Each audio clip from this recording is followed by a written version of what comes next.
السلام عليكم ورحمة الله وبركاته. أهلا بكم في قناة المهندسين الوطنيين. معكم المهندس حسين الفيسي، وجولة جديدة من جولاتنا في العاصمة الإدارية الجديدة. النهاردة 16 مايو 2023.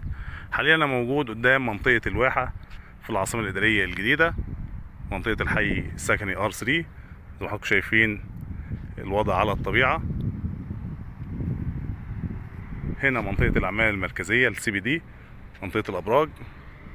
ده البرج الأيقوني، ودول 20 برج، الاجمالي بتاعهم 20 برج. والمنطقه الصفراء اللي هي الصحراء اللي لسه شغالين فيها تحت الانشاء دي منطقه الMU7 بين الحي السكني R3 وبين منطقه الاعمال المركزيه CBD.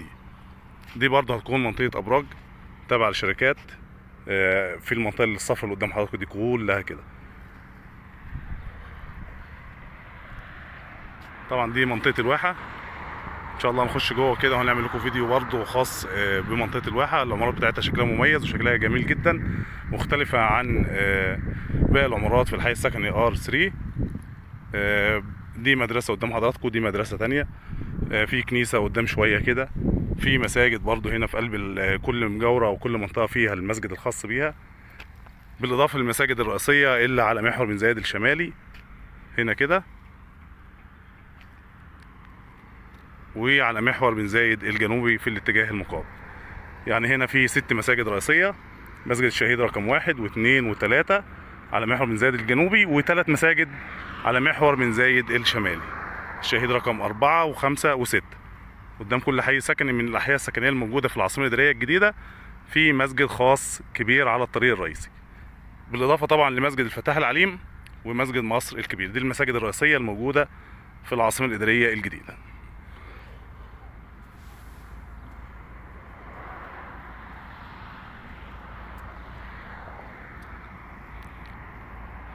زي ما حضراتكم عارفين الحي السكني R3 عبارة عن 24 وحدة سكنية بتتفاوت بقى بين عمارات ومنطقة فيلات شمال الحي السكني R3.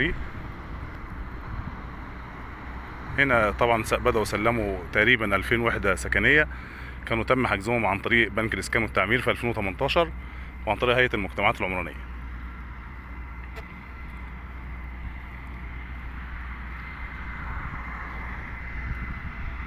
طبعا في مبنى قدام، مبنى تجاري قدام في شمال الحي عند قصاد كومباوند المقصد كده. ان شاء الله هيتم افتتاحه قريب خالص، تابع فرع من فروع كارفور هنا في المنطقه.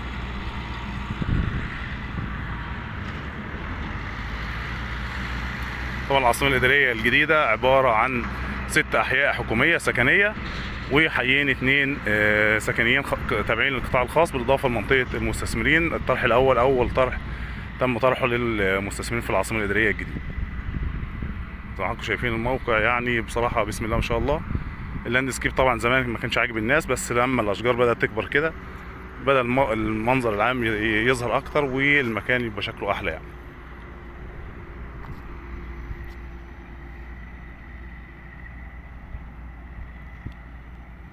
دي محطة خاصة بالمونوريل هنا قدام مننا على طول، قدام منطقة الواحة على محور بن زايد الشمالي. وفي محطة تانية بتعمل على الطريق الدائري الإقليم قدام كده شوية. وفي محطة تالتة قدام الحي السكني R2، قدام بين الحي السكني R2 والحي السكني R1. طبعا قصاد مننا هنا بعد المسار بتاع المونوريل اللي ماشي ده كده موجود منطقة النهر الأخضر اللي بتتوسط المسافة بين محور بن زايد الشمالي ومحور بن زايد الجنوبي.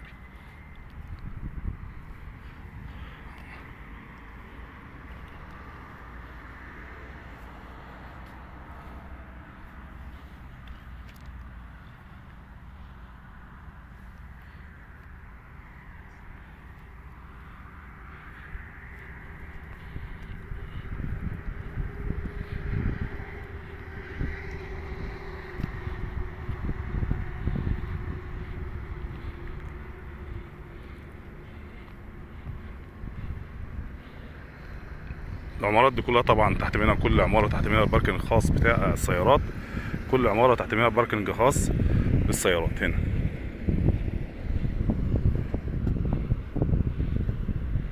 هم طبعا مقفلينها دلوقتي لان مفيش حد لسه سكن، يعني في بعض الناس بدأت تسكن كده في المكان بس لسه العدد ما زادش يعني.